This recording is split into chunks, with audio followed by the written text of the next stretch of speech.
Welcome back to this, the final segment of today's Price of Business, and as always, glad to have Chris Kidd here.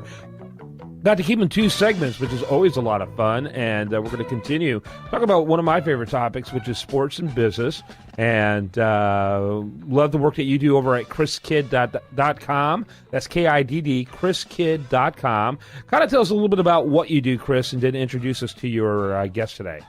Well, I'm a financial coach, so my whole goal in life is to help eliminate financial problems, whether it's a situation where somebody's trying to get out of debt and learn to manage their finances, or it's somebody who needs a little more guidance as far as what they're doing investment-wise so that they can understand what's going on and make better decisions and not really just be at the mercy of what happens. So I deal with people from, pretty much all walks of life, from the business owners to I've worked with college students, I've worked with athletes, entertainers, all kinds of people. So anyhow, my main goal is just to educate people financially so that they can eliminate those issues. Very good. And your guest today? My guest today is Glenn Toby, and he knows a lot about this and has worked with a lot of athletes and entertainers himself. So he's got an amazing story as well. I hope he'll share that. So good to have you on, Glenn. Pleasure to be here. Thank you. Well, start off, tell us a little bit about your background and your story, because it's pretty amazing.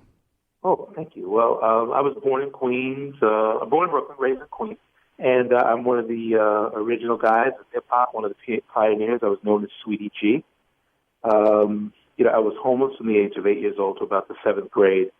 My mother had a very violent nervous breakdown, working hard, didn't compromise her soul, didn't compromise her integrity, and eventually, dementia and the things that happen when you become homeless set in.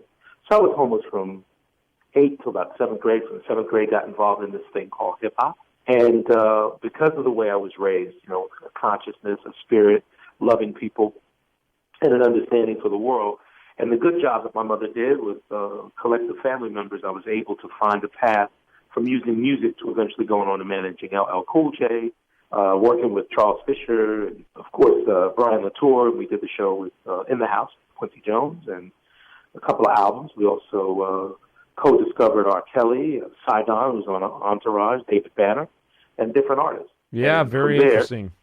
Yeah, that was a good time using the music. So I used it from being this hip-hop guy that came up with, the Dougie Freshes, the Grandmaster Flashes, and all the DJ scene. I was able to transition it to this management thing. I joined forces with Alonzo Shavers, and he had a firm, and we grew that firm to, quite a bit of money and sold it. Had a nice exit plan, and we represented Asante Samuel, who was a defensive back for probably the Patriots, the Eagles, the Atlanta Hawks. We got him $60 million.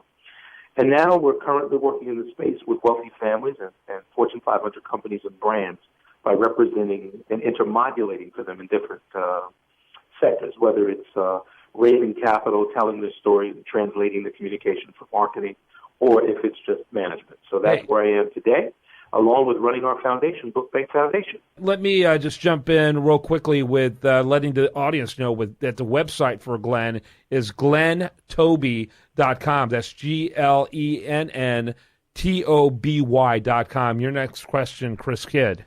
Well, Glenn, how did you go from? There's quite a mindset change, I guess, from growing up in the conditions that you did, and then learning to start building wealth. And I don't know if that happened when you were in the hip hop scene, or if that was something that you learned that along the way, and then is that something that you once you picked it up, you started teaching that to others, or managing, helping others with that, or how'd that happen?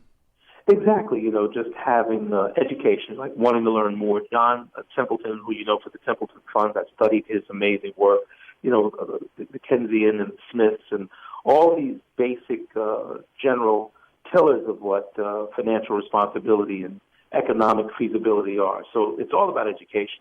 I've had clients who have spent $50,000 in a nightclub, and I have guys who have built businesses that have gone to maybe $10, $20 million in business. The client has to want to be receptive, and the end user has to want a better life for themselves. And if they have a lot of psychological or sociological issues, spiritual issues, they're not going to be able to transcend.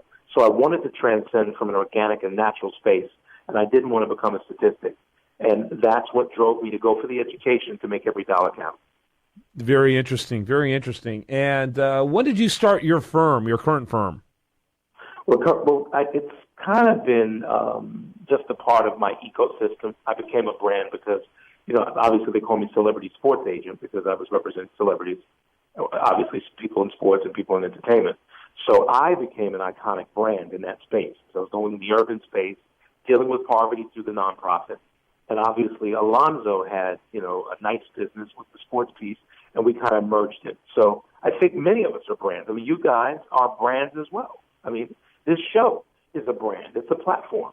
And more of us are brands than we realize. We all have an indelible fingerprint that we can either smudge on the glass or put it on the globe so it lasts forever, even if it's invisible. Mm-hmm. Got time for one more question for you, Chris Kidd. What are some of the, and I know you already kind of touched on it, but what are some of the mistakes that you've seen that, some of the people that you deal with that they can make, or, some of the advice that you would have as far as what not to do? Awesome. It's the initial decision, awareness. Be aware of your value in the marketplace. Be aware of your earning potentials, your upside and your downside. Looking at insurances to protect you, and reinsurances so that you're able to be adaptive in economic markets. 2, be able to count your money effectively with a good CPA and business managers, and be able to count on your money. A stream of income. How do you continue it if some emergency happens? It's all about education. Everybody knows, right? The average term for an NFL player in 4 years, more than 70% of these people are broke. Let's not talk about hip-hop, the rappers, these rock stars. Those guys, their numbers they're more diminutive, and they're more regressive than you could ever imagine. They're living in an ecosystem that's non-existent. It's all fantasy. Got to get to the real numbers. Got to get to the real solutions, and you have to respect money if you want money to respect you. Yeah, very good point. Very good point. A great point to end on at that. Thanks so much for being with us today, sir. Honor to be here, guys. Keep up the good work. Yeah, you bet. Do you want to remind the listener again that you can learn more about Chris Kidd at chriskidd.com. That is KIDD, and also about Glenn Toby. And that website is GLENNTOBY.com.